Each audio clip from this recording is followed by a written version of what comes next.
మహాగణాధిపతయే నమః. ఓం గురుభ్యో నమః. ఓం శ్రీమాత్రే నమః. పరమేశ్వర స్వరూపమైనటువంటి జ్యోతిష, వాస్తు మరియు ఇతర అనేకమైనటువంటి శాస్త్రములను మనకు అందించినటువంటి మహర్షులకి నమస్కారం. హయగ్రీవ హయగ్రీవ హయగ్రీవేతి యోగేత్తస్య నిస్సరతేవాణి జన్మకన్యా ప్రవాహవత్ అరుణాం కరుణాతరంగితాక్షీం ధృతపాశాంకుశపుష్పబాణచాపాం అనిమాదిభిరావృతాం మయూకైః అహమిత్యేవ విభావయే భవానీ. శ్రీమాత్రే నమః. ప్రేక్షకులకి ఆ లలితాంబిక అమ్మవారి యొక్క అనుగ్రహం పరిపూర్ణంగా కలగాలని మనస్ఫూర్తిగా కోరుకుంటూ మనం ఈరోజు వార ఫలితాలు 3వ తేదీ నుంచి మార్చి 3 నుంచి 9వ తేదీ వరకు ఉన్నటువంటి గ్రహస్థితి ఏ విధంగా ఉంది అని చెప్పి చూసుకున్నట్లయితే మనకి మేజర్ ప్లానెట్స్ అయినటువంటి గురువు మేషంలోనే ఉంటాడు, రాహు మీనంలోని, కన్యలో కేతువు, శని కుంభరాశిలో, అలాగే రవి బుధులు ఇద్దరు కూడా కుంభంలోనే ఉండడం జరుగుతుంది.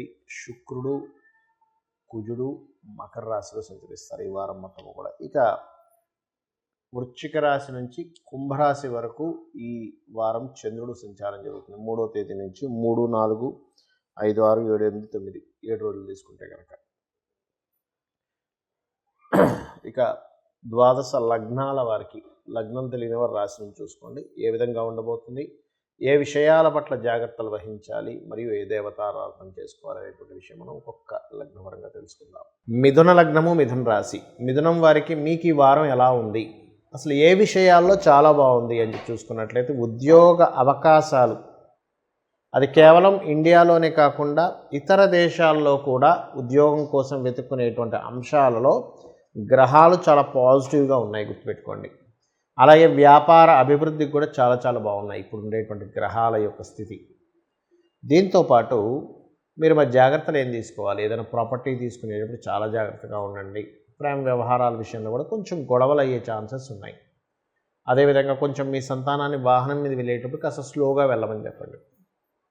అయితే మరి ఫైనాన్షియల్గా ఎలా ఉంటుంది, 3, 4 తేదీలు మధ్యవర్తిత్వంగా ఉండే డబ్బులు ఇప్పించేటువంటి విషయాల్లో జాగ్రత్తగా ఉండాలి, ముఖ్యంగా 3, 4 తేదీలు. అలాగే ఫైనాన్షియల్ గ్రోత్ అయితే బాగానే ఉంటుంది ఈ వారం కూడా, మీకు అందులో ఎటువంటి సందేహం లేదు. కాకపోతే కాస్త లాంగ్ జర్నీ చేసేటప్పుడు తండ్రి గారి ఆరోగ్య సంబంధించినటువంటి విషయంలోని పర్టికులర్గా జాగ్రత్త వహించండి. అట్లాగే ఇక్కడ మరొక విషయం ఏంటంటే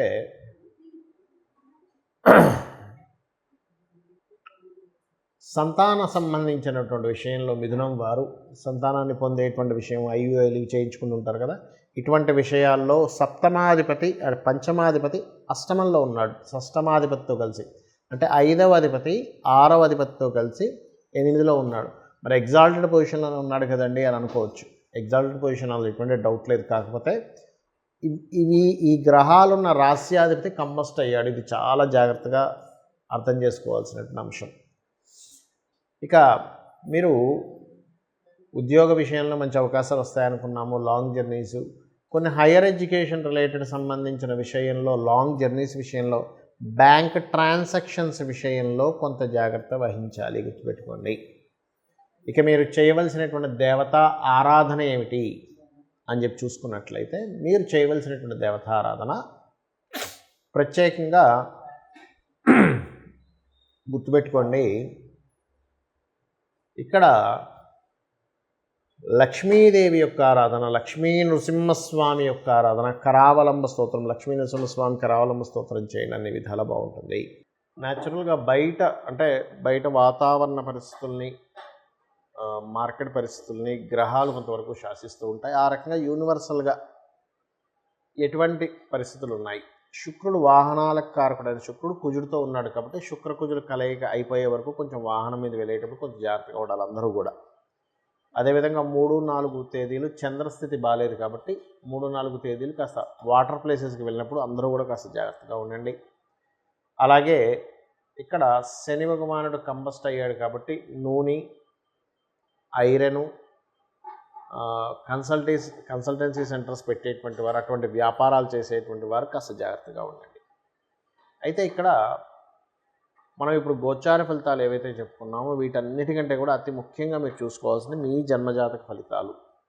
అవి మీరు జన్మించినప్పుడు ఉన్నటువంటి సమయాన్ని, ప్రదేశాన్ని, తారీఖు అంటే ఏ డేట్లో పుట్టారు, ఏ మంత్, ఏ ఇయర్లో పుట్టారో దాన్ని బట్టి ఆ సమయంలో మీరు పుట్టినటువంటి సమయంలో ఉండేటువంటి గ్రహాలు ఎక్కడెక్కడ ఉన్నాయి ఆ రోజు, ఆ సమయంలో ఉన్నటువంటి లగ్నం ఎక్కడ పడింది, ఆ లగ్నం ఈజ్ ఈక్వల్ టు ఆ యొక్క జాతకుడు.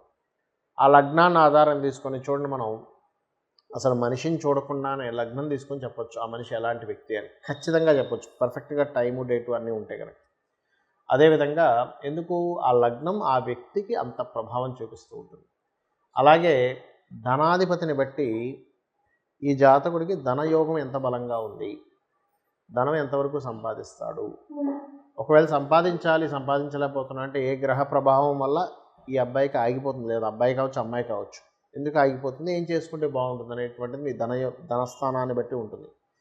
అలాగే కొంతమందికి అన్నదమ్ములతో మంచి సహకారం ఉంటుంది, మీరు చేసే ప్రతి పని సక్సెస్ఫుల్గా, ప్రతి ప్రయత్నం సక్సెస్ అవుతుంది. కొంతమందికి ఏ ప్రయత్నం చేసినా సక్సెస్ అవుతుంది బికాజ్ ఆఫ్ ఆ గ్రహాల్లో ముఖ్యంగా ప్రయత్నాన్ని ఇచ్చేటువంటి గ్రహం బాగోదు. అలాంటప్పుడు ఆ ప్రయత్న భావం ఏ గ్రహాలకి ఆరాధన చేసుకుంటే బాగుంటుంది. ఇవన్నీ ఒక ఎత్తు అయితే, అంటే మనకి జన్మజాతకంలో ఉండే గ్రహాలు ఇచ్చేటువంటి ఫలితాలు ఒక ఎత్తు అయితే, మనం నివసించే ప్రదేశం కూడా మనం సరైనటువంటి డైరెక్షన్లో నివసించకపోయినా, సరైనటువంటి నిర్ణయాలు తీసుకోకపోయినా కూడా ఇబ్బంది ఇస్తూ ఉంటుంది. అది ముఖ్యంగా మీ చతుర్థాధిపతి ఎలా ఉన్నాడు, మీ పేరులో ఉన్న మొదటక్షరాన్ని బట్టి ఏ వర్గు మీకు వర్తిస్తుందో ఆ వర్గుని బట్టి ఏ డైరెక్షన్ ఉంటే మంచిది. అన్ని దిశలు మంచివే, కానీ వర్గుని బట్టి డైరెక్షన్ డిసైడ్ చేసుకోవాలి. అలాగే సంతానం అభివృద్ధి కోసం ఏంటి, వివాహం ఏ సమయంలో చేసుకుంటే మంచిది. కేవలం వివాహం ఒకటే కాదు, వివాహ సమయం ఒకటి ఉంటుంది, 3 నుంచి 5 సార్లు వస్తుంది. ఏదైనా ఒక ప్రాపర్టీ కొనుగోలు చేసే సమయం ఉంటుంది, ఏదైనా ఒక ఇన్వెస్ట్మెంట్స్ చేసేటువంటి సమయం అనేటువంటిది ఒకటి ఉంటుంది. అదేవిధంగా విదేశాలకి కొన్నిసార్లు విదేశీ యోగం లేకపోయినా బలవంతంగా వెళ్ళిపోదామని చూస్తుంటారు. అలాంటప్పుడు వాళ్ళు అక్కడికి వెళ్ళి ఇబ్బంది పడి మళ్ళీ వెనక్కి వస్తూ ఉంటారు. ఆ రకంగా ఇన్వెస్ట్మెంట్స్ కావచ్చు, విదేశీ యోగాలు కావచ్చు, వివాహం చేసుకునే విషయంలో కావచ్చు, ఆ వివాహంలో కూడా కొంతమందికి 2 వివాహాల యోగాలు ఈ మధ్య చాలా ఎక్కువైపోయింది ఈ కాంబినేషన్ అనేది. అంటే ఎందుకు మీరు సొసైటీలో కూడా చూస్తూ ఉంటారు, వివాహం జరిగింది అంటే కలిసి ఉండే వాళ్ళ సంఖ్య కంటే విడిపోయే వాళ్ళ సంఖ్య పెరిగిపోతూ వస్తుంది. ఎవరు కలిసి ఉండడానికి ఇష్టపడట్లేదు. కొన్ని రోజులు వివాహం చేసుకోగానే డివోర్స్ అంటున్నారు. కారణం ఏమిటంటే ప్రతి 10 మందిలో 4 మినిమం 2 వివాహాల యోగాలు ఏర్పడుతున్నాయి. మేము రోజు జాతకాలు చూస్తుంటాం కదా. అంటే ఏంటి, దానికి పరిహారం ఏం చెప్పారు మరి ఇలా 2 వివాహాలు ఉన్నప్పుడు అంటే ద్వికలత్ర యోగము అంటారు దానికి అర్క వివాహం కానీ కుంభ వివాహం కానీ చేసుకొని వివాహం చేసుకోవాలి అనేటువంటి శాస్త్రంలో ఉంది, శాస్త్రబద్ధమైనటువంటి విషయం. అలా ఏదైనా దోషం ఉందా అని వివాహానికి ముందే చూసుకోవడము.